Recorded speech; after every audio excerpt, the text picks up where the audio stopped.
All right, so picture this. Today, you're ready to be productive. You have a lot of work to get done, so you've blocked out the entire afternoon. You've picked out the perfect quiet spot, you've downloaded a focused music playlist, you're ready to buckle down because tonight you're hanging out with your friends, so if you get all this work done now, you're gonna be guilt-free and it's gonna feel so good. So you finish lunch, you grab your coffee, you sit down, you're ready to grind, and all of a sudden, food coma. It hits you like a brick wall. You drink your coffee, but it just doesn't seem to do anything. You spend the rest of the afternoon rereading the same paragraph and it just doesn't stick. And after so much attempted focus, you decide to rest your eyes for just 5 minutes. So much for productivity. So this exact scenario has happened to me way too many times, and I had to get to the bottom of it. So based on the symptoms, poor concentration, mental fatigue, brain fog, I assumed that the main problem was all in the brain. But after doing some research, it turns out that the brain is only half the picture. The other half is the body, more specifically, the gut. There's a reason why scientists refer to our gut as our second brain. Just like how our brain has a central nervous system, our gut has an enteric nervous system that helps regulate our metabolism. So here are a list of benefits that come with having a good metabolism. You get steady energy throughout the day, better memory, keeping your mood stable, and a lot of other perks. So what does this tell us? Well, first of all, Scooby snacks alone don't comprise a well-balanced meal. And secondly, nutrition plays a tremendous role in your ability to be productive. So let me give you an example of just how important nutrition is for our brains. On one end of the spectrum, you got Michael Phelps, the swimmer with the most Olympic medals in history. While competing, his muscles demand an absurd amount of energy. He eats up to 10,000 calories a day, which is 5 times the amount of food that we would normally eat. On the other end of the spectrum, you got people like you and me, who sit in a chair, motionless, and study or work for 10 hours a day. We're not using any muscles at all, so it doesn't really matter how we eat, right? Wrong. In 2018, Polar tracked chess grandmaster Mikhail Antipov and found that he had burned 560 calories in just 2 hours of just sitting and playing chess. This is literally what he did for 2 hours. And he burned 560 calories, which is how much Roger Federer would burn in an hour of playing tennis. A chess player can burn up to 6,000 calories a day while playing in a tournament, 3 times what an average person consumes in a day. So the brain is like a muscle. It burns energy, but it burns a lot more energy than you think. The brain is only 2% of our body weight, but it uses 25% of our total energy expenditure. And when you're performing highly demanding cognitive tasks like deep focus or memorization, you could be burning even more energy. And the fuel that the brain needs is glucose. So blood glucose, also known as blood sugar, is the key to stable energy levels. You want your glucose levels to be mostly stable throughout the day, and studies show that huge swings correlate with fatigue. When your levels go too low, that means that your body doesn't have enough fuel, so obviously you're gonna feel tired. But if your glucose levels go too high, you can also feel tired. I'm a full-time doctor, YouTuber, and tech entrepreneur, and my work demands brain power.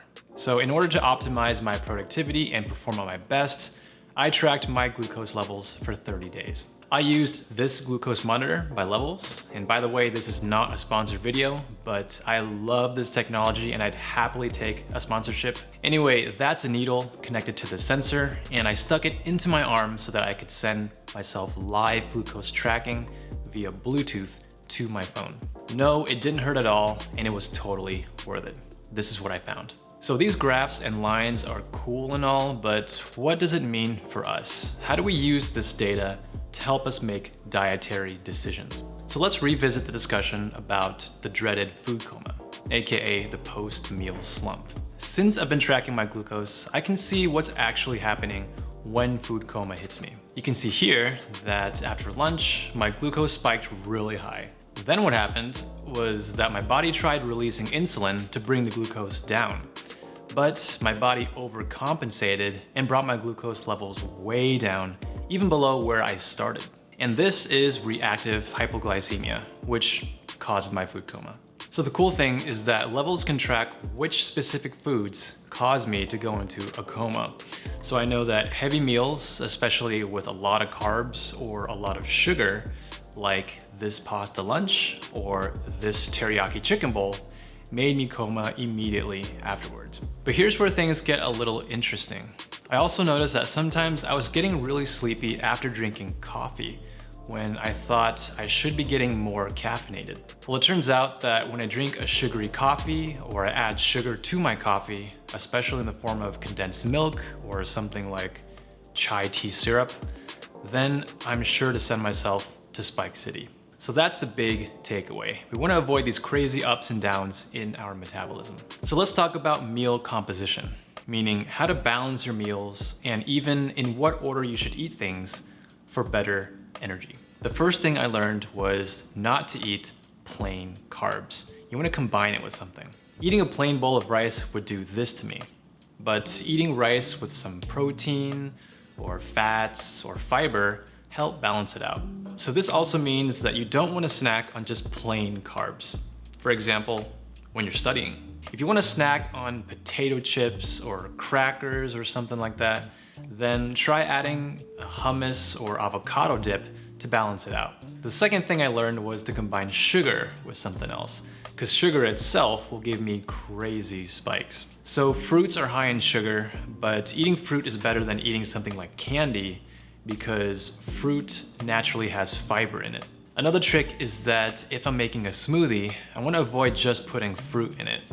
I like to add a little bit of fiber in the form of spinach or kale, and a little bit of fat in the form of an avocado or almond butter. The third thing I learned was to not combine my carbs with caffeine. So what happens is when I eat a bunch of carbs now, like a bagel or hash browns, my blood glucose goes up from those carbs. But if I add coffee, what the coffee does is that it tells my body to release stored glucose, like from the pasta or the pizza that I ate yesterday.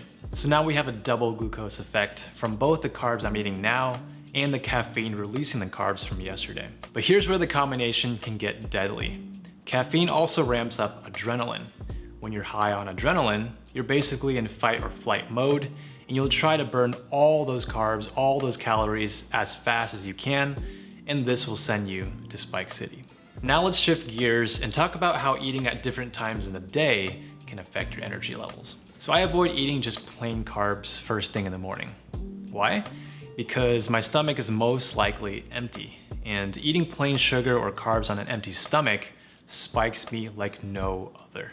And like we just talked about, you can exaggerate this effect by adding a morning cup of coffee. Now that I know this about my body, it's crazy to think about all those mornings where I had this for breakfast, or this, or this. Next up, eating late at night was also not a great idea for me. And I noticed this was especially true when my night was stressful. So stress increases your cortisol levels, which can mess with your metabolism. So for example, this is me chronically stressed, having gone 3 days without watching a single Ken Jeong video. Being stressed out at night hurts your overall energy levels because it can impact your quality of sleep. Just because you're in bed for 8 hours doesn't mean that all 8 of those hours were quality sleep. Here's a graph of my sleeping glucose after a relatively low stress day. Here's a graph of my sleeping glucose after a night shift working in the hospital. And here's a graph of my sleeping glucose after staying up till 2:30 a.m. studying. In both these situations, I'm losing sleep and my brain is working extra hard, guzzling up energy. So when your metabolism is already unhinged and you throw in sugary power drinks and snacks on top of this during late nights, you're asking for low energy levels the next day. And you definitely don't want to do this the night before a big exam. So I just wanted to say that these observations were made based on the 30 days of data that I've collected on just myself. The cool thing about metabolism is that all our bodies are different. My body might react one way to certain foods, but yours might react a completely different way. So if you have the time and the money, consider experimenting with your own body. See what foods work and what foods don't, and see how your focus and your energy levels are affected by your eating habits. Most of us aren't professional swimmers or basketball players, but we still need to watch the way that we eat. We are knowledge workers. Our brain is our weapon, and we gotta be proud and take care of our brains because knowledge work makes a huge impact. Thanks for watching. If you enjoyed this video, the best way to support us is to give this video a like. It takes just a few seconds to do, but it really helps our channel get discovered. We'll also have a ton of free resources for you down in the description below, so definitely check that out. Thanks for watching, and take care.